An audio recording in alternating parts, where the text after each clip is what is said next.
që e gjithë procedura është e kontestueshme, e jashtëligjshme, sepse qeveria në detyrë nuk ka të drejtë me procedu akte ligjore edhe akte tjera në ligjore bile.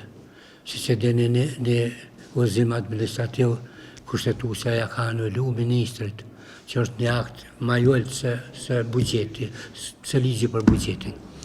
Këta kanë propozu t'ju thirrë në nenën 31 të ligjit për qeverinë, por ai nen flet për qeverinë në dorëheqje, që sipas juristëve është tjetër kategori qeveria në dorëheqje e tjetër kategori qeveria në detyrë.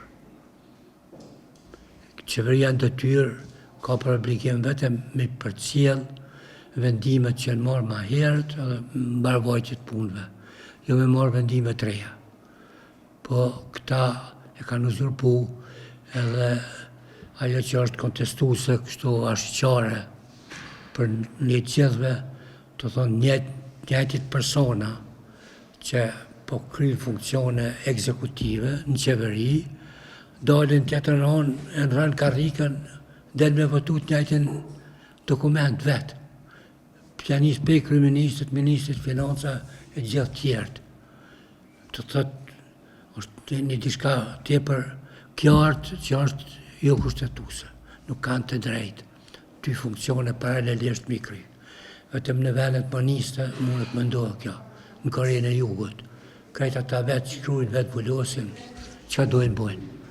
Po këtu të na pushteti ekzekutiv, me pushtetin legislativ, me kushtetut, është i ndamë, edhe nuk ka pse të bashkohet. Ftesa e kurtit për me votu buxhetin, t'ju thirrë në një farë lloj patriotizmi, në një farë lloj interesit Kosovës e tjera, ato ishin gjona banale, sepse për 8 muaj i ka zhagit procedurat e konstituimit kuvendit e të qeverisë, t'ju thirrë 50 seanca për një person, t'ju shkel edhe atje kushtetutën, e tash vjen e bën ftesë patriotike, voton e kuvendin, voton e qeverinë, voton e buxhetin, se është shteti në rrezik. Janë pagat në rrezik, janë transakcionet tjera sociale, për rrezikohet me tjera. Pra, e ka pru punën deri në momentin e fundit, edhe tash bën ftesë patriotike, që është blef, është kurgjan, dhe ka propozu një dokument kuvendit, i cili dokument s'ka kujt i dorëzohet. Pse? S'ka kuvend tërësisht të konstituum.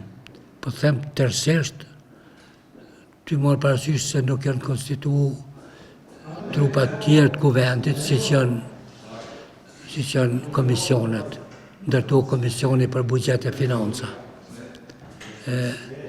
Komisionet nuk mund të formohen në kuvend derisa nuk ka qeveri të formume, sepse komisionet në kuvend formohen në bazë strukturës qeverisë. Çdo ministrie i formohet një komision përkatës. E tash që ka mu formu komisionet kur s'ka qeveri.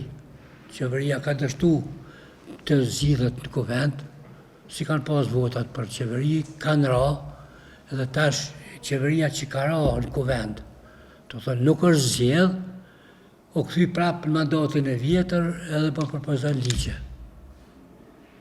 Shumë hajgare me këtë shtet. Të thonë, në këtë shekull, me kaq njerëz të shkollum që ka, me ligje në fuqi, me gjitha institucionet që rregullojnë raportet mrena shtetit, me bo cirkos nuk është e ndershme. Nuk është dokument valid që ju ka dërgëzu kuvendit. Këto nuk përthome që në i kom përcjell të gjithë strukturat edhe të shoqërisë civile, edhe ekspert fushës, edhe mediat, edhe çdo kush që kupton pak diçka në këto procedura e ka mendimin e njëjtë. Nuk është kjo vetëm e imja, pse mund të konsiderohem si një pjesëtar e një partie rivale. Por është shumë e qartë është. Kjo është pjesë e fushatës parazgjedhore, ose fushatës tash rundi i dytë për komunat, shumë e thjeshtë, është shumë e panershme, një ish kryeministër me mashtru opinionin, po thon me mashtru se ka njerëz cilët nuk janë të informuar mjaftueshëm, edhe ata me një fjalë publike, vetëm se shohin në ekran të televizionit, i besojnë, thotë e po kom një televizor në ka thonë. Edhe mashtrohet, shpreson. Është një mashtrim ordiner i fundit që ka bo, shumë i panershëm. Për pagën minimale, ajo është propozim, nuk ka lidhje me ligjin për buxhetin, është vendim krejt i ndam, por nuk është vendim i plotfuqishëm sipas meje, sepse nuk është thirrë Këshilli Ekonomik Social, që është prej 3 subjekteve me ligj i formuar, qeveria, punëdhënësit edhe punëmarrësit, por e bën në mënyrë të njëanshme, vetëm nga qeveria. Edhe propozohet atë barrën e ndryshimit pagës minimale me në sektori privat, jo buxheti. Ajo s'ka të bëjë me buxhetin, se të punësuarit të sektorin publik që paguhen nga buxheti nuk janë të prekur për asaj, se kur kush nuk ka pagë nër 500 euro. Që nuk e tangon buxhetin, vetëm një pjesë ku thuhet për superpunën, që nëse punësohet do femna në 6 muaj të parë, ja paguajnë një pagë. Po nuk tangon kurrë në buxhet ajo, ose fare pak. Propozimet tjera, propozimi për shtimin e pensionit bazik, të shtesave të fëmijëve e tjera, ato që kanë të bëj me këtë vit buxhetor, mund ta kenë një mbulesë. Mund ta kenë një mbulesë, sepse bëhet fjalë për një buxhet që është në fuqi, por vetëm bëhen disa rregullime mrena atij buxheti. Edhe pse shumat janë shumë mëdha dhe i kalojnë dispozitat e ligjit për buxhetin, ku mund të ridestinohen mjete nga një destinim në një tjetër. Ai rregullimi është i lejuar në fund vitit, por me përqindjet të caktuara në ligj.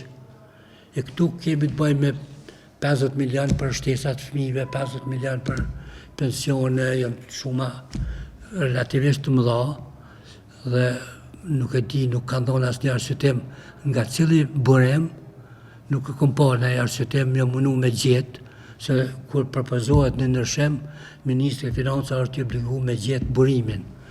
Pe cilët pozicion buxhet, po i tërheq mjetet e në cilin po i ridestinon.